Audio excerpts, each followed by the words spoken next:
sort of had two different halves, right? One real good shooting half and one not as good. What was that about? First half to second half, a little transition, and the teams were switched up a little bit. You know, playing with Tyler was a lot easier than trying to create my own stuff. You know, so you know, when they switched the teams and the three guards were on the one team, they were doing really well, and there was not really so much being created on our side. So I think that's probably the difference. Did it feel good early on in that first real opportunity though to see something go down? Really? Yeah, it felt great. I mean, I've been waiting to put some shots up and rep for a long time, and you know, warming up, we were all pretty hot and excited to go. So it was really fun. A good opportunity to play with the guys and you know, play in front of people. So that was good. How does Tyler help a shooter, any shooter? I mean, Tyler, he helps us tremendously. You know, he makes my job specifically so much easier. He puts the ball in my hands when I'm ready, you know what I mean? So not just shooters, but everybody. You know, Tyler's a great point guard and probably the best in the nation. So we expect a lot from him, and I feel like he provides a lot for us. So. What's been your best number in that early practice shooting drill that you guys have? In the which shooting drill? Was it the 5-minute shooting where you just 5-minute shooting? I think I shot 64, my best. I think. Made 64. Yeah. Out of how many would you say?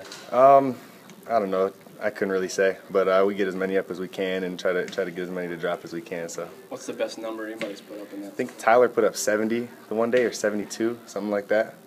So yeah. Some shooters think a three-pointer is not much more than a layup. Yeah. Well, what about for you? I mean, distance?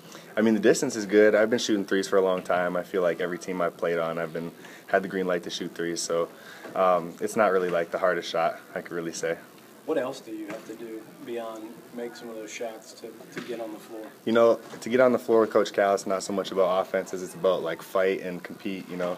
He wants a lot of effort out of us, and I feel like that's something that if you're willing to do that, he notices. So that's probably what the next thing you got to do. You know, in the first half the other night, it wasn't your team, but the other team, I think, had 3 30-second shot clock violations. So yeah. What was that about, do you think? It was probably just about, you know, little lapse of communication right there.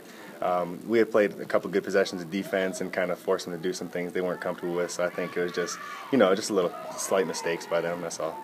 And in Sands, you guys had a 35-second clock, a shot clock, right? Yeah, we did. What difference does it make for a player, 35 to 30? 35 to 30. I mean, 30 is a long time in basketball. So I feel like if you can't get a good shot in 30 seconds, you know, you're probably gonna have to force one up, which you don't want to do. So I feel like you have a lot of options, a lot of opportunity to score within that first 30 seconds. So I don't think it's a huge deal.